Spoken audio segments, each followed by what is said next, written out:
The Roger Arnold Economic Principles Lecture Series. Lecture 8, Economic Measurements. In this lecture, we're going to talk about certain economic measurements that economists try to take of the economy. Think of it this way. The economy can be going up, it can be robust, there can be booming economic times, it can be depressed, moving downward, bad economic times, or it could be somewhere in the middle. What the economist wants to know is where the economy is right now. That tells the economist something about not only where the economy is, but if there are any problems, if we can try to undertake some economic actions to make the economy better. Now, there's an analogy here. Think of yourself going to a physician. You're not feeling well, so you decide to go to a physician, your doctor, and tell the doctor your symptoms. I've got a sore throat, I've got a little fever, so forth and so on. What the doctor will then do is try to get some measurements on you. Take that temperature, record that fever. You've got a fever of 101 degrees. Maybe take your blood pressure, maybe listen to your heart. The doctor will try to undertake some tests or measurements to see how you're doing right now. Well, similarly, economists are in the role of the doctor when it comes to the economy. They want to take some measurements of the economy to see how the economy is doing. Now, they can't take the economy's blood pressure because the economy doesn't have blood pressure. And they can't take the temperature of the economy because an economy has no temperature. But what they can do is they can see what the unemployment rate is, what prices are doing, going up or down. If they're going up, how fast they're going up. They can look at the total production of the economy, see what dollar amount that is. Is the economy producing more and more goods? If it is producing more and more goods, how fast is it growing? These are the types of measurements that the economist wants to take of the economy. Now, there's a very key economic measurement, and it is called GDP. What does GDP stand for? It stands for Gross Domestic Product. Gross domestic product is the total market value of all final goods and services produced in an economy over what period of time? Over a year. Now, let's think of gross domestic product or GDP for a very simple economy. So let's think about GDP and what it is in terms of symbols. Suppose we have a very small economy. I'm going to say that there's only one good produced in this very tiny economy. So this isn't like any economy that exists in the world today. This is a make-believe economy, and only one good is produced. And I want to know the GDP of this tiny economy. Well, I would take the price that this good sells for times the quantity of units of this good produced. So let's just add some numbers. Let's suppose that over this year, 10 units of this good are produced. And that on average, each one of these goods, units of these goods, sells for, let's say, $1. What's the GDP of this very tiny economy? Well, prices times quantity produced, $1 times 10 units. That would give us a GDP of $10. So we would say the GDP in this tiny economy is $10. Now, let's say we move to another year, the next year, and we want to measure GDP. And suppose the following has happened. Prices have gone up, let's say to $2, and output has gone up as well. I'm going to say to 15 units. So comparing this second year with the first year, prices are higher. We've moved from $1 to $2, and output is higher, or the quantity of output produced is higher. We've moved from 10 to 15. What is our GDP this year?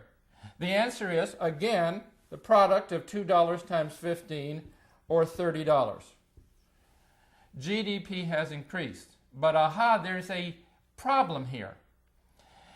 Part of the increase in the GDP from $10 to $30 is due to higher prices, and part of it's due to more output being produced. Now, higher prices don't do consumers any good. The more output being produced does. So part of this is distorted in some sense.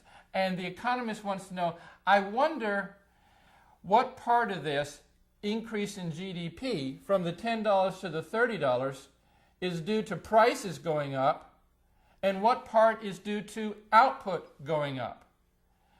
If I just gave you the $30, suppose I just give you the $30 number, and you don't see how it came to be, you wouldn't know if the $30 was higher than the $10 because of prices going up and quantity staying constant, or quantity going up and prices staying constant, or as we have, both prices and quantity going up. You wouldn't know. So the economist doesn't know that either if he or she is just looking at the $30 number, but that is something that the economist wants to know. So the economist then says the following: because we don't know how exactly GDP went up, whether it was higher prices or higher quantity of output or a little of both, we need a superior term, a superior concept than GDP. And that is real GDP. So there's a difference between GDP, gross domestic product, and what we're now going to be talking about, real gross domestic product. Well, what's the difference? The difference is the economist can go back to that second year and do the following. Instead of this dollar amount being $2, what the economist is saying, let's pretend that prices had not gone up between 1 year and the second year.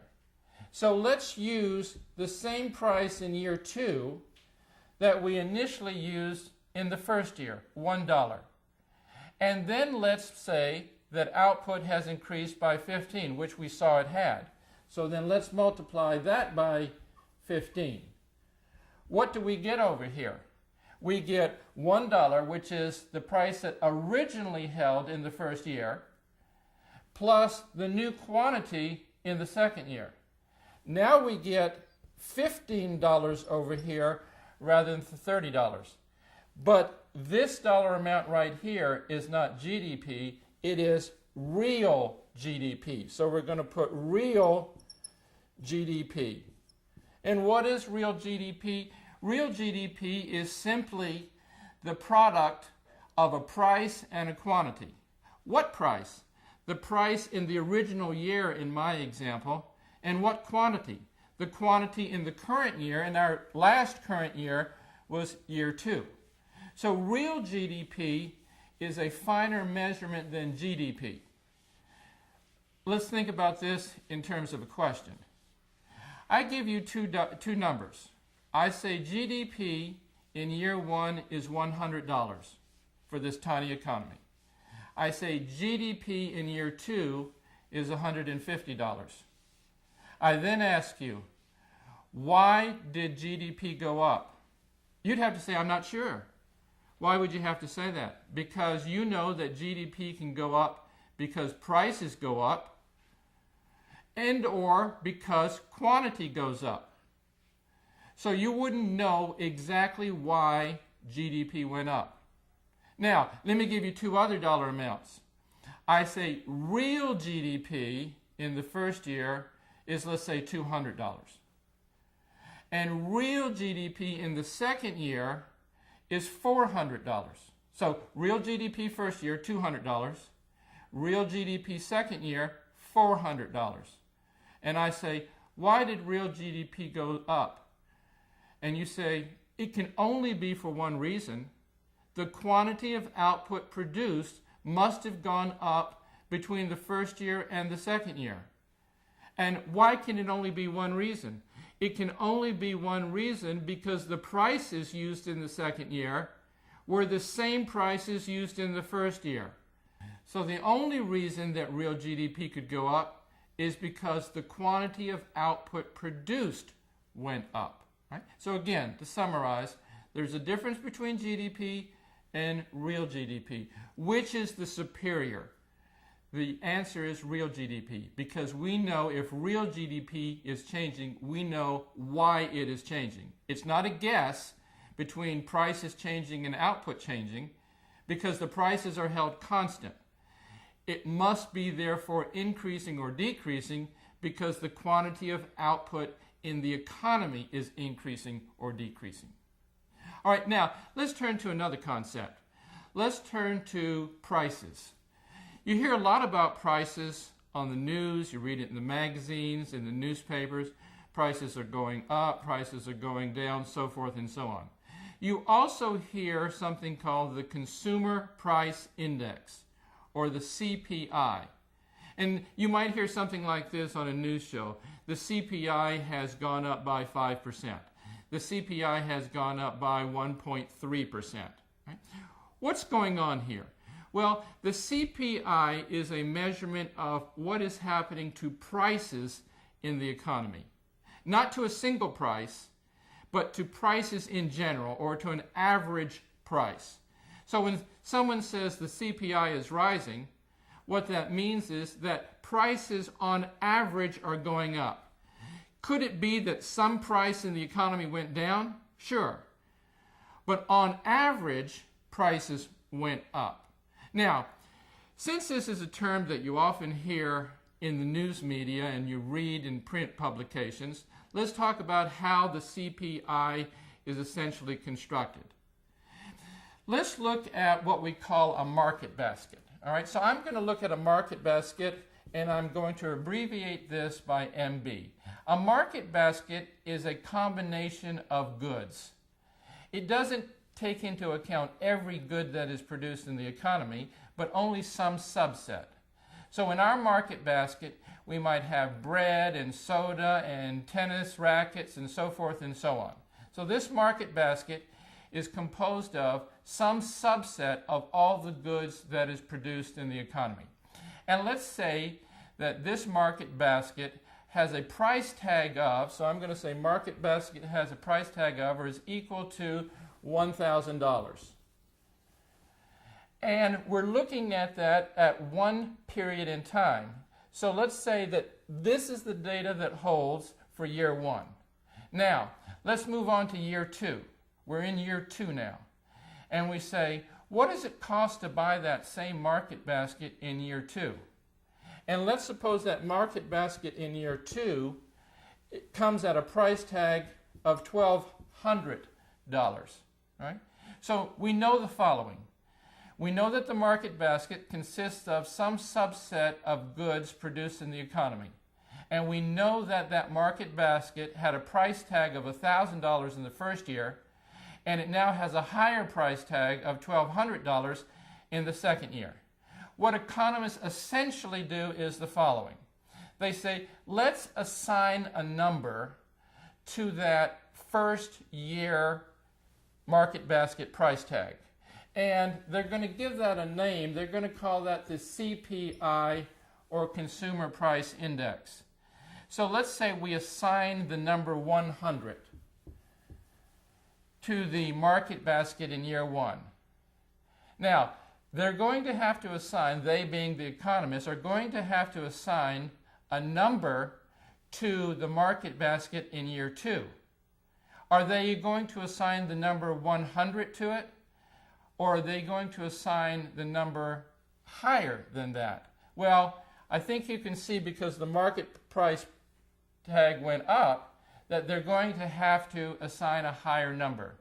And so what would be the logical number you would assign here for $1,200? Answer, 120. So now we can say things two ways, and it communicates the same thing to us. We can say there have been 2 years, year one and year two. There was a market basket in year one, which was the identical market basket in year two, which was composed of some subset of goods produced in the economy. And the actual dollar price tag for that market basket in year one was $1,000. And the actual price tag in year two for that market basket was $1,200. And we have assigned numbers to reflect that. We've assigned the number 100 to correspond to the 1,000 in year 1, and then a higher number, 120, to correspond to the higher dollar price tag in year 2, $1,200. Looking at this, I say to you, the CPI has gone up between year 1 and year 2. And you say, that must mean that there's a higher number connected to the CPI in year 2 than in year 1. And suppose I ask you this question. By what percentage have prices gone up between year 1 and year 2? Well, looking at the CPI numbers, you can see the following. You can say, well, the CPI number was 100 in year 1, and it was 120 in year 2, so the percentage rise is 20%. So we've looked at a couple of key measurements in the economy so far today. We've looked at GDP, and GDP is an important concept, and it's one that you hear a lot about. The GDP in the U.S. has gone up. The GDP in the U.S. has gone down. But the GDP measurement has a flaw. And the flaw, once again, is that if it goes up, we're not sure why it has gone up. It could have gone up between prices going up or because quantity has gone up. So the superior measurement is real GDP.